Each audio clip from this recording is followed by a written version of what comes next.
यार भी राह की दीवार समझते हैं मुझे। मैं समझता था मेरे यार समझते हैं मुझे। जड़ उखड़ने से झुकाव है मेरी शाखों में, दूर से लोग समरबार समझते हैं मुझे। क्या खबर कल यही ताबूत मेरा बन जाए, आप जिस तख्त का हकदार समझते हैं मुझे।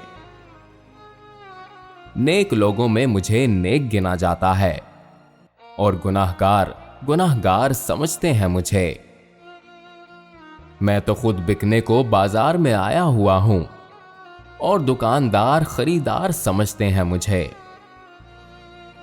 मैं बदलते हुए हालात में ढल जाता हूं, देखने वाले अदाकार समझते हैं मुझे।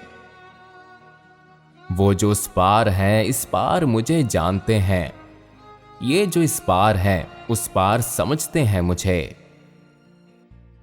मैं तो यूं चुप हूं कि अंदर से बहुत खाली हूं और ये लोग पुरअसरार समझते हैं मुझे।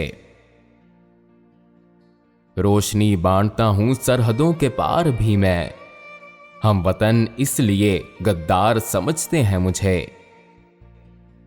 जुर्म ये है कि इन अंधों में मैं हूं आंखों वाला, और सजा ये है कि सरदार समझते हैं मुझे।